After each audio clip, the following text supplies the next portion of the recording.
Magandang araw mga kaibigan. Bigyan natin ng reaction, opinion ngayon itong post ng News 5, posted 15 hours ago. Ano? Parang caption nila, ito yung summary ng Pangulo sa nangyayaring baha, bagyo. This is the new normal. Ganito na talaga ang buhay natin kahit ano pang gawin natin. Grabe naman. Anong klaseng pag-iisip yan? Wala na daw tayong magagawa eh. Di ba last year sa baha sa Bicol ata, bago dumating yung bagyo na yun, nag-meeting, mamaya, anong gagawin natin?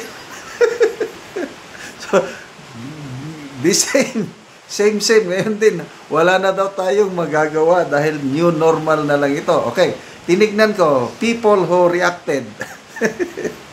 Binilang after 15 hours, 211 nagbigay ng reaksyon. 195 ang tumatawa. 7,200 ang galit. Ang nag-like lang sa kanyang pag-iisip na wala na tayong magagawa, 4,800 lang. So, majority, halos ilang percent ito? 98% sa mga nag-react na netizens, pinagtatawanan, galit sila sa ating Pangulo na wala na tayong magagawa. Ano bang gagawin natin? Okay, binasa ko yung mga ibang comments. Nilista ko si Jerben De Leon. Sabi niya, this was not what Japan said when they got hit by typhoon, tsunami, and earthquakes. Oh, nasa location natin ng Japan, Pilipinas, pare-parehas lang tayo, nadadaanan ng bagyo. Ganon din, Taiwan, Hong Kong, yung mga ASEAN, China, wala man ganyang defeatist attitude ng mga leaders nila. May magagawa. Tayo lang ang may ganitong mindset. Walang magagawa. Ganyan na talaga tayo. Tapos, yung statement pa niya na baguhin daw natin ang mindset. Natin, tayo ba? Kasi, hindi daw emergency yung ganyan pagbaha. Grabe. Instead na so yun.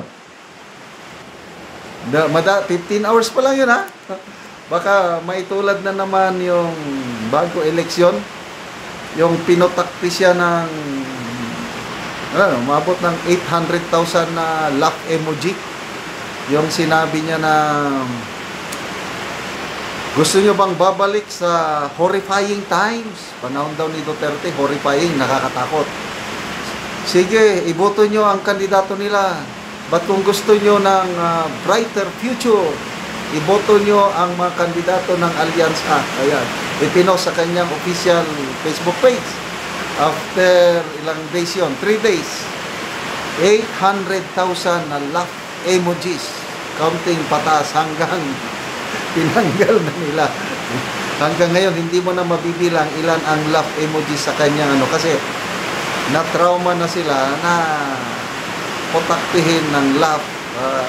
Ito, dahil post ng News 5 yan. Pinagtatawanan ang ating presidente. Galit ang karamihan. Ito, nasa lugar ako ngayon, binabagyo kami. Pasensya na kayo, ang lakas ng ulan at hangin. Wala pa kaming kuryente. Tapos new normal dito, wala na tayong magagawa. Okay, si Professor Malotikia, meron din siyang post tungkol dyan 1 hour ago. Sabi niya, when you wake up with thoughts of family and relatives, with 3 typhoons dancing around us, and we have been soaked and drenched too much and too long, and enough is enough, then you see this. 3 bagyo, umiikot lang sa atin, lubog na ang maraming apektado, hindi makakapagtrabaho. Ay nako, tapos sasabihin lang na wala na tayong magagawa.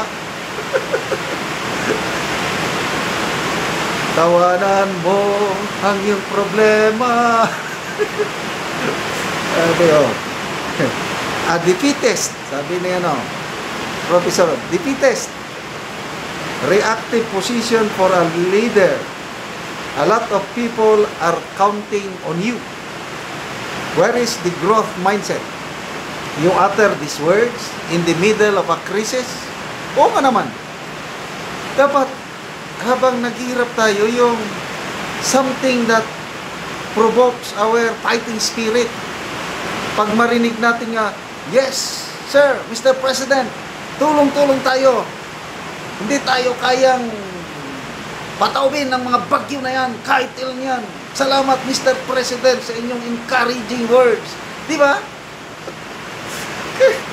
Ganito ang maririnig mo sa Pangulo. Change our mindset daw. Hindi to emergency. Wala na tayong magagawa. What? Grabing pagkabudol ko. Oy, kayo rin nabudol. 31 million nabudol. And you can even try or pretend to try or seem to empathize. You surrender. Wow. Paano maka-empathize na king crabs ang pagkain sa Office of the President? Naranasan ba niyang nagutom? I don't think so. Ako, binabagyo din kami noong una, kailang hindi ganito na matinding baha na Sandali lang nung una, nasanay na tayo. Yang 15 to 20 typhoons a year, mulat sa pool hanggang ngayon, kailang yung response ng gobyerno ibang-iba noon kaysa ngayon. Ngayon, 5,500 flood control projects natapos na. Mamaya, baha. Nasaan ang inyong flood control projects? Nandyan, na-overwhelm lang. Walang magagawa. I don't think so.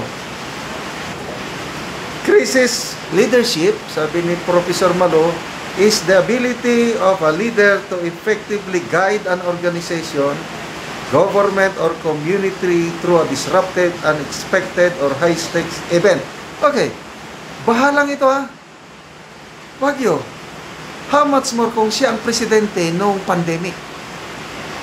I don't know kung anong nangyari sa atin.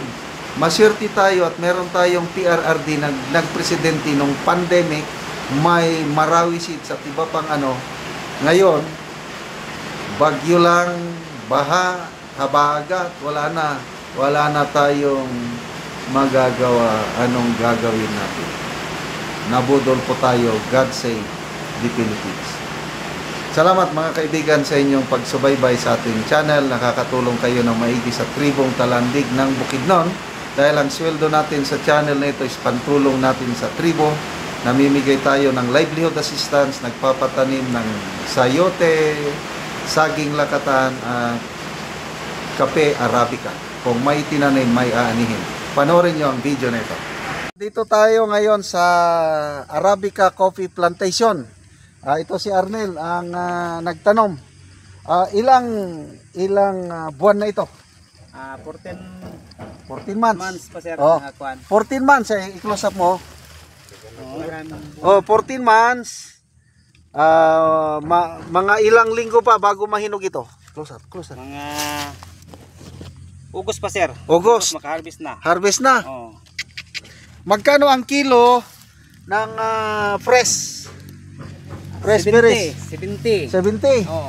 Kung yung nabalatan na Mga 600. Grabe.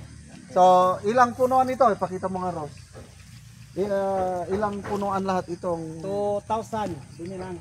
Ito lang 2,000. 2,000. Yan po. First harvest ito. First harvest ni. May ibang tanim pa ba kayo na mas naunang naitanim? May iba pa diya.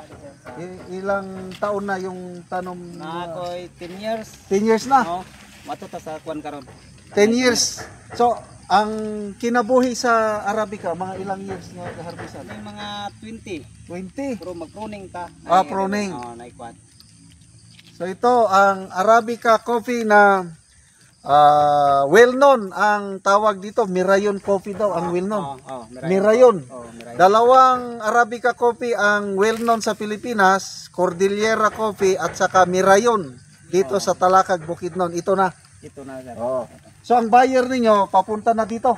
Kung mag-harvest May, punta dito sa... Ang buyer, taga saan ang buyer? Taga Panantukan. Panantukan. Okay, so punta tayo sa iba pang ano, saan pa yung ibang area? Ito sabi sa partner.